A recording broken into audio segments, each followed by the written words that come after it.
Hi guys, Josh here. We're going to go through conditioning and how important it is in CS2 in particular.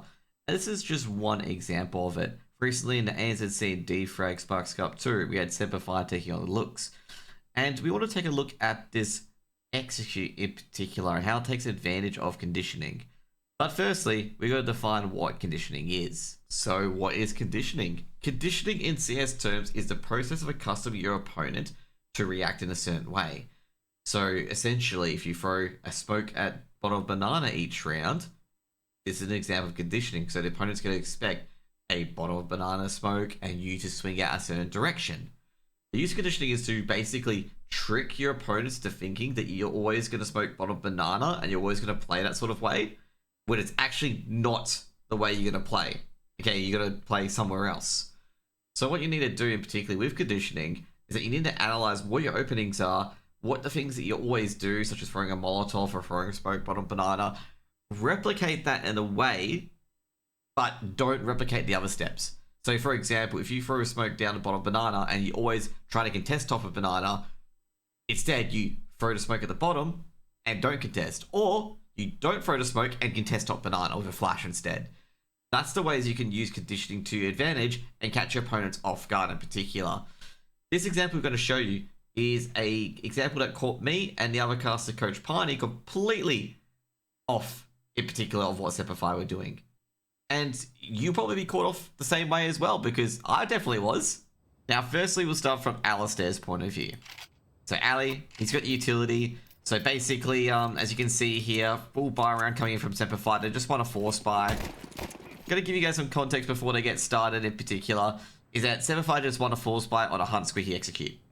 So they've conditioned Lilux to expect a hard squeaky execute on A, when, as you can see here, Keen's mid-air jumping, throwing that smoke.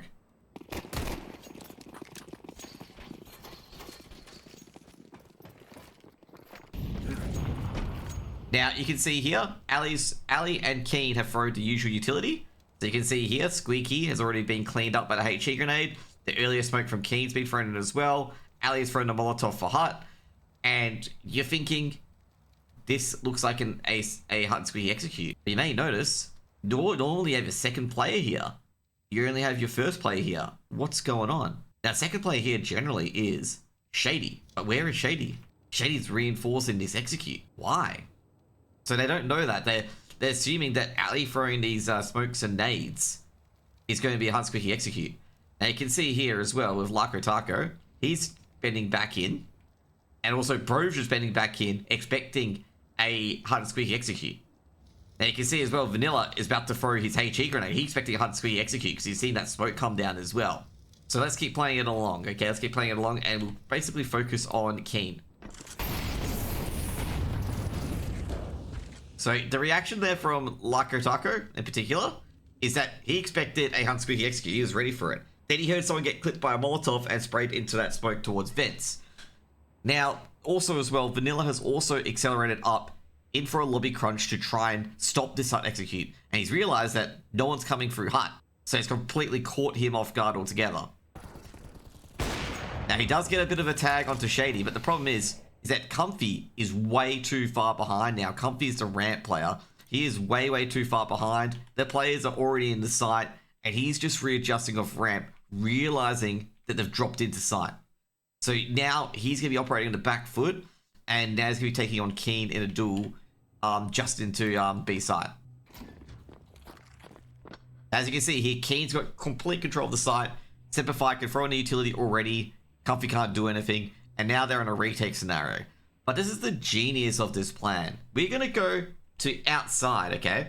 So see what Ali has adjusted to already. So what Ali has done is that he's gone from throwing the nades on T-roof, and now he's gone to silo. And what he's trying to do in particular is that normally to rotate, you can go through the vents, but they can't go through the vents Lux because there could be players in the vents to prevent them. They can't go through ramp because they've been already smoked off. Keen beat Comfy to the punch, so Comfy can't do anything. So Parky's got to, rotate over as well. Now the other thing is Ali's covering them trying to go through secret. So we'll play through this now. So this strategy has been well thought out in advance, in particular of what they're going to do. Now, also, another thing as well to note is that Shady did reinforce that execute. Shady made sure they got through vent, and then backed away and prevented a lobby crunch in particular, which is normal for a hide and squeaky execute. But this is one of a different little twist here, and you can see this now.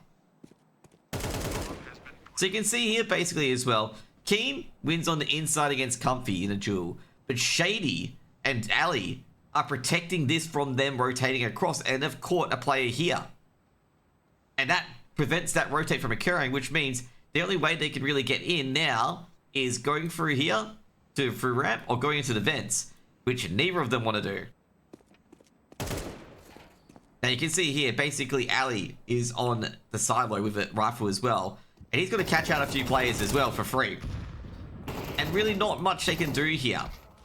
Vanilla does get the trade, does do a lot of effort there, but as you can see here, Simplify have effectively conditioned them for a hit. That 5-second delay that they were conditioned for, thinking it was an A hit, but it wasn't an A hit, has allowed Keen to get into that B site for free, and also has allowed that B site to be taken, also allows Keen to win that duel. Now the reaction, the secondary part of it as well, which was Ali and Shady, basically go towards Secret, because if a team can't go through vents and can't go through ramp, the only way is to go through Secret and try to launch a counterattack through there. Shady and Alistair have cut that off quickly and caught them in the rotations here and pretty much have killed the round. So you can see here the use of conditioning in particular has led to slower rotation times and Simplify being able to really catch Lilux completely unaware and done something different, and Lilux can't really plan their ways out of it. And this is how conditioning works and how you can use conditioning to your advantage. Anyways guys, I hope you guys enjoyed this video.